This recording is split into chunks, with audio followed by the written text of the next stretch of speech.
તલાટી અને જુનિયર ક્લાર્કના વિદ્યાર્થીઓ માટે ખુશખબર. હસમુખ પટેલ સરે કરી છે મોટી ટ્વીટ.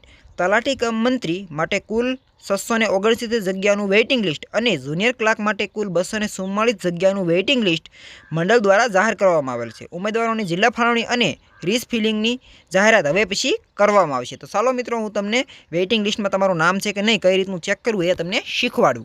મિત્રો, વેઇટિંગ લિસ્ટ જોવા માટે તમારે ક્રોમ બ્રાઉઝરમાં સર્ચ કરવું પડશે gpssb.gujarat.gov in, જે ઓફિશિયલ વેબસાઇટ છે. એની લિંક પણ હું ડિસ્ક્રિપ્શનમાં તમને આપી દઈશ. ત્યાંથી તમે ડાયરેક્ટ આ પેજ ઉપર પહોંચી જશો, જેમનું આજે Gujarat panchayat service selection board આખું નામ થશે. અને ચાલો વેઇટિંગ લિસ્ટ જોઈએ મિત્રો. તો 11 તારીખના રોજ સાંજના સમયે મિત્રો એડવર્ટાઇઝ નંબર આવેલો હતો, જે આ નવી નોટિફિકેશન આવી હતી. તો આ છે તલાટી કમ મંત્રી માટે વેઇટિંગ લિસ્ટ છે, અને આ છે જુનિયર ક્લાર્ક માટે. સૌથી પહેલાં આપણે તલાટી કમ મંત્રી છે એનું PDF ડાઉનલોડ કરીને ચેક કરીએ તો શું આપણને મળે છે. ચાલો, તો PDF ડાઉનલોડ થાય છે ત્યાં સુધી મિત્રો તમે વિડીયોને લાઇક કરી દો અને ચેનલને કરી દો સબસ્ક્રાઈબ.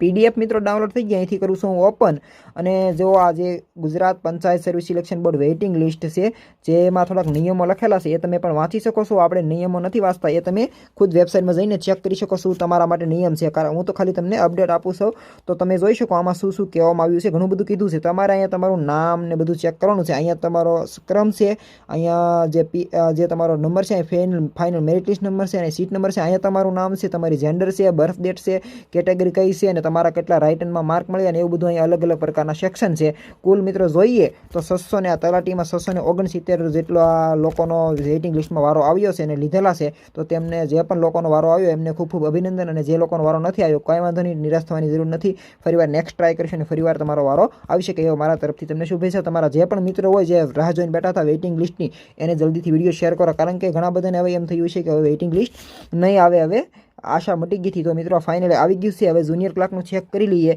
તો આવી રીતનું તમે ચેક કરી શકો તમારા મોબાઈલમાં. લિંક આપેલી છે ડિસ્ક્રિપ્શનમાં, ત્યાંથી જઈને ડાયરેક્ટ પહોંચી જશો ઓફિશિયલ વેબસાઇટ ઉપર. બીજી કંઈ વેબસાઇટ નથી, આપણે જુનિયર ક્લાર્કનું ચેક કરીએ છીએ. તો એમાં પણ મિત્રો કુલ કંઈક 200 ઉપર લીધેલા હતા, અને આમાં 669 છે જેટલા વારો આવેલો છે વેઇટિંગ લિસ્ટમાં. ચાલો આ PDF ડાઉનલોડ થઈ ગયા, આપણે એમાં જોઈ લઈએ. તો આમાં પણ લીધેલા છે જો મિત્રો, જેમનું 11 તારીખના રોજ મંડળ દ્વારા જાહેર કરવામાં આવ્યું. પછીનું મિત્રો જે જિલ્લા ફાળવણી છે એ પછી અપડેટ આપી દેવા છે. તો ચેનલને સબસ્ક્રાઈબ કરીને રાખજો. જેવું જિલ્લા ફાળવણીનું અપડેટ આવશે એટલે હું તમને આ ચેનલમાં અપડેટ કરી દઈશ. એટલે ચેનલને સબસ્ક્રાઈબ કરીને રાખજો. અહીંયા તો ઓલાની જેમ જ નામ છે જે તલાટી કમ મંત્રીમાં હતું, એવી રીતનું છે. અને આમાં કેટલા કુલ તમે જોઈ શકો છો 244 લોકોને લીધેલા છે. તો પછી અહીંયા કટ ઓફની વાત કરી દઈએ તો અહીંયા જો કેટલું કટ ઓફ રહેલું છે.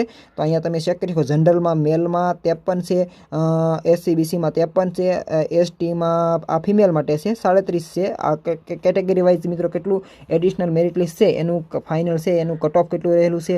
જે PML એ દિવ્યાંગ છે, અને EXL એક્સમેન સર્વિસ થાય, આનો જે ફૂલ ફોર્મ છે એ પણ અહીંયા લખેલા છે. તો તમે અહીંથી ચેક કરી શકો છો. અને આ આખું એક મેરિટ લિસ્ટ આવી ગયું છે. તો જલ્દીથી તમારા મિત્રોને વિડીયો શેર કરો. આવી રીતનું તમે તમારું નામ છે કે નહીં ચેક કરી શકો ઓફિશિયલ વેબસાઇટમાંથી. વિડીયો ગમે તો લાઇક કરજો અને ચેનલને સબસ્ક્રાઈબ કરવાનું ન ભૂલતા.